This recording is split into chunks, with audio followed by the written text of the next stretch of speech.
Praise the lord. ప్రభు నామములో అందరికీ వందనాలు. ఉదయకాల సమయంలో దేవుని బిడ్డలారా, ఎలా జీవిస్తున్నావు? ప్రభు కొరకు నమ్మకంగా జీవిస్తున్నావా? వాక్యం చదివావా?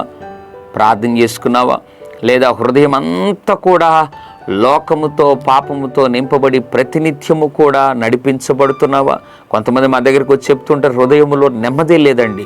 దేవుడు మంచి ఉద్యోగం ఇచ్చాడు, మంచి కుటుంబాన్ని ఇచ్చాడు, మంచి భార్యని ఇచ్చాడు, మంచి భర్తని ఇచ్చాడు, మంచి పిల్లల్ని ఇచ్చాడు, కానీ కుటుంబంలో నెమ్మది సమాధానమే లేదు. జీవితం అంతా హృదయం అంతా కలవరం, ఆందోళన, భయము అని రకరకాలుగా గలిబిలిలు గుండా జీవిస్తుంటారు. ఉదయకాల సమయంలో అటువంటి అనుభవాలు నీ జీవితంలో ఉన్నట్లయితే ప్రభు అంటున్నాడు, దానికి కారణము నీవే. ఎందుకు నీవే? నీ హృదయం పట్ల చాలా నిర్లక్ష్యం చూపించావు.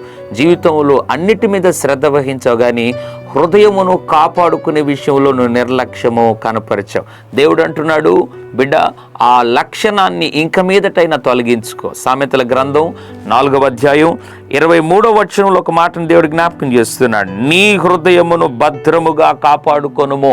హృదయము అన్నిటికంటే మోసకరమైనది. కాబట్టి ఒక వ్యక్తి లేదా ఒక విశ్వాసి, దేవుని బిడ్డ హృదయమును భద్రంగా కాపాడుకోగలిగితే ఆ హృదయములో పరిశుద్ధత, యథార్థత, నీతిని కలిగి భద్రంగా కాపాడుకుని పాపము లేని, పాపపు ఆలోచన లేని, పాపపు తలంపులు లేని ఒక హృదయంగా భద్రపరుచుకోగలిగితే నిశ్చయముగా అది మీకు, మీ కుటుంబాలకు ఆశీర్వాదం. దేవుని బిడ్డలారా, హృదయాన్ని భద్రం కాపాడుకో, ప్రభువుకు అప్పగించు.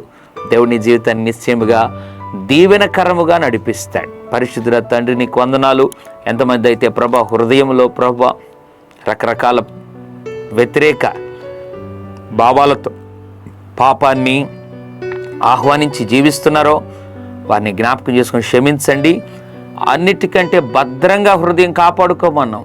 హృదయాన్ని భద్రంగా ఇక మీదటైనా కాపాడుకొని పరిశుద్ధులుగా జీవించే భాగ్యం అనుగ్రహించమని యేసు నామములో ప్రార్థిస్తున్నాము తండ్రి. ఆమెన్. God bless you.